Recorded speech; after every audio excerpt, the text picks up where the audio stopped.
मगर मैंने ये सोचा क्या सिर्फ आज के जमाने में जो ये क्राइम बढ़ रहे हैं, बच्चे अपने माँ बाप से दूर जा रहे हैं, बर्बाद हो रहे हैं बच्चे। ये कहा जाए ना बर्बाद हो रहे हैं, ये लफ्ज ठीक होंगे। जब पूछा जाए तो आपसे पूछना चाहता हूं, क्या इसमें बच्चों की गलती है, माँ बाप की कोई गलती नहीं है? भाई तस्वीर का एक रुख ही हमने देखा, दूसरा कभी सोचा आपने कि क्या सिर्फ माँ बाप की गलती है या सिर्फ बच्चों की गलती है? तो ये बात देखी जाएगी कि हज़रत फुज़ैल बिन यास, इको कम करें भाई, इसका आवाज बढ़ाएं, इको कम करें, बिल्कुल कम ना करें, कम करें मगर और कम करें, ट्रेबल बढ़ाएं, आवाज बढ़ाएं, बस ठीक है। आवाज ठीक आ रही है, साफ आ रही है?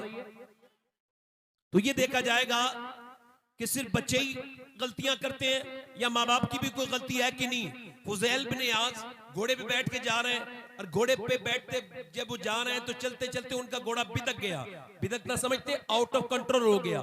तो उन्होंने घोड़े को छोड़ा और उन्होंने बांधा एक जगह और सजदे में चले के रोने लगे।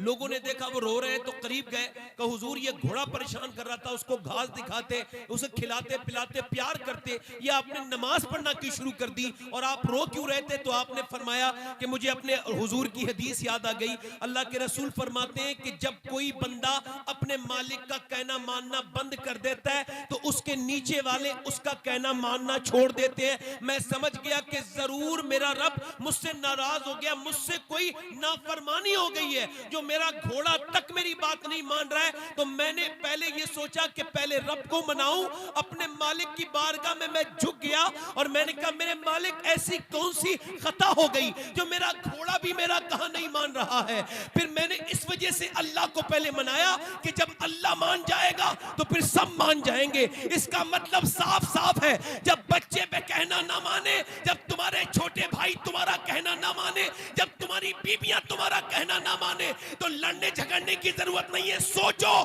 कि कितना तुम अपने रब का कहना मानते हो, और अगर तुम अपने रब के नाफरमान हो तो इधर उधर न जाओ, रोना बंद करो। अगर रोना है तो रब के सामने जाके रो और उससे कहो परवरदिगार मेरी खताओं को माफ कर दे, तू मुझसे राजी हो जा। अगर परवरदिगार राजी हो गया तो ये समझो पूरी दुनिया राजी हो जाए। वाह वाह वाह, बहुत अच्छा। नारे तकबीर, नारे रिसालत, नारे गौसियत, जिक्रे शहीद आजम सैयद शबाद मियां हुजूर साहिब किबला, नारे तकबीर। जरा मेरी तरफ देख के बताओ मैं गलत कह रहा हूं या सही कह रहा हूं? अच्छा ये देखें, मैं आपसे पूछा हूं, माँ जब तक नेक नहीं होगी, बाप जब तक नेक नहीं होगा, जब तक बच्चे नेक नहीं हो सकते। अल्लाह के रसूल फरमाते हैं बच्चा अपने बेटा अपने बाप का राज है। क्या है बोलो? राज से हमारे बुजुर्गों ने क्या लिखा है? वो इसका मतलब ये है कि जो बाप छुप के करता है कभी कभी बेटा खुल के कर देता है। नहीं, बाप बिल्कुल आम सा इंसान है और बेटा आलिम बन के चमक गया। मतलब बाप की मेहनतें, मशक्कतें, बाप की सारी कमाई बेटा था।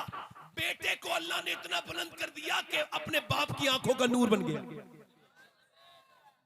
और बाप अंदर अंदर गुनाह करता था, मगर बेटे ने ऐसा गुनाह कर दिया कि सारे खानदान की इज्जत। कभी कभी ऐसा होता है, कभी कभी ऐसा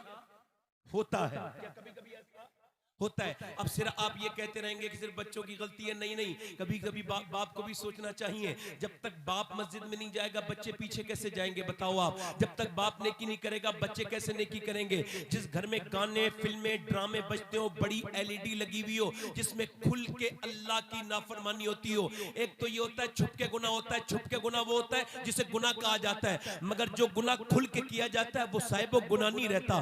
फिर वो फिर बगावत हो जाती है, अल्लाह के साथ बगावत हो जाती है कि देख मैं खुल के डांस देख रहा हूं, मैं खुल के डांस देख रहा हूं, जो तुझसे कर मिले वो कर ले। इसका मतलब साफ साफ है कि मैं अपने बच्चों के साथ, अपने पूरे घर वालों के साथ डांस देख रहा हूं, डीजे देख रहा हूं, गाने देख रहा हूं। यही वजह है कि मुसलमान लड़के बर्बाद हो चुके हैं, इनकी तन्हाइयां बर्बाद है। खुदा की कसम खा के कहता हूं कुछ बचे होंगे जिन्हें अल्लाह ने बचाया होगा, वरना तो मोबाइलों की नजर हो गए, गंदी फिल्में, तस्वीरें। ये कहते हुए बड़ी तकलीफ है, दर्द है, बहुत ज्यादा अफसोस है कि अब जवानों की नजरों में हया बाकी नहीं रह गई है। मोबाइल ने हया सारी छीन ली, मोबाइल बर्बाद करके चला गया मेरी नस्ल के नौजवानों को। मैं आपसे बस यही कहना चाहता हूं, मैं आपको बताना चाहता हूं, ये जितने खड़े होकर पेशाब करते हैं, ये कानों में लीड लगा के जो गाने सुनते हैं, इन सब की माओ से पूछो कि जब ये पेट में थे तो तुमने फिल्में देखी थी कि नहीं देखी थी?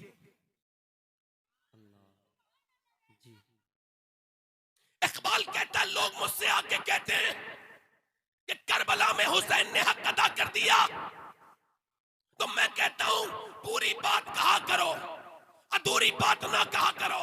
पूरी बात यह है कि पहले मदीने में अली ने बाप होने का और फातिमा ने मां होने का हक अदा किया है, फिर करबला में हुसैन ने हक अदा किया है। वाह वाह वाह, क्या बात है भाई, सुभान अल्लाह, हक है। वाह वाह, बोलो जरा, बोलो बोलो बोलो, मैं गलत कह रहा हूं क्या? आज बताओ, तुम दुनियादारी में लग गए, कमाते हो खूब, अच्छा अच्छा खिलाते हो बच्चों को, दीन कितना देते हो? आपके अंदर दीन कितना है? वही जानवरों कितना खाना पीना सो जाना। बच्चे क्या देख रहे हैं? बाप गालियां दे रहा है, बच्चे देख रहे हैं। बाप माँ को मार रहा है, बच्चे देख रहे हैं। बच्चे गाली कहां से सीख के आएंगे? मुझे बताओ, कोई बच्चा क्या अपनी माँ के पेट से सीख के आता है? अरे सुनो, याद रखो, ये बात भी आज जो है वो आज हमारी बात को वेरीफाई किया है, हमारी बात को जस्टिफाई किया है साइंस ने। हम कल तक कहते थे कि माँ के पेट में बच्चे के ऊपर माँ का असर होता है, माँ जैसी होती है बच्चा वैसा ही होता है। बोलो, होता है कि नहीं होता? जी। अच्छा, मैं बताता हूं आपको। देखिए, आप जरा गौर करें, मैं आपको बता रहा हूं। देखिए, माँ जो है ना, अब वो डॉक्टर के पास गई प्रेग्नेंट मूवमेंट में, मेरी बहनें सुन लें, इनकी जिम्मेदारी है, सुने। और औरत गई प्रेग्नेंट मूवमेंट में, वो जो है ना अस्पताल गई डॉक्टर के पास, तो डॉक्टर ने उससे कहा तुमने जो है ना गर्म चीजें नहीं खानी है, और तुमने बच्चे को अगर ताकतवर बनाना है तो सेब खाने, और तुमने आयरन बढ़ाना है तो तुमने ज्यादा जो है वो अपने बच्चे के अंदर सेब खाने, और तुमने उसी हालत में बादाम खाने। अगर विटामिन डी बढ़ाना है तो आपने संतरा खाना है, आपने अमरूद खाना है, आपने गुस्सा नहीं करना है। गुस्सा करोगी तो बच्चे के दिमाग पे असर हो जाएगा। जरा मुझे बताओ, अल्लाह का बनाया हुआ सेब संतरा माँ खाए, अल्लाह का बनाया हुआ अनार माँ खाए, तो बच्चे पे असर हो जाए, तो क्या अल्लाह का कलाम माँ पढ़ेगी तो क्या बच्चे पे असर नहीं होगा? वाह वाह वाह। और ये औरतें क्या समझती है, इनके बच्चे नेक बनेंगे? नस्ल बर्बाद होती चली जा रही है, और ये देख करके अफसोस हो रहा है। मेरी बेटियां लग गई, मेरी बहनें लग गई ड्रामों में, नाटकों में, सीरियलों में, मोबाइलों में। या अल्लाह, ये इनका काम था, इनका काम ये नहीं था। देखें आप, पानीपत में एक बच्चा पैदा हुआ, ये दिल्ली के बराबर में पानीपत है ना, 80 किलोमीटर 90 किलोमीटर दूर। बच्चा पैदा हुआ, रोने लगा, 1 दिन रोया, 2 दिन रोया, 3 दिन रोया, 4 दिन रोया, 5 दिन रोया, 6 दिन रोया, 7 दिन रोया।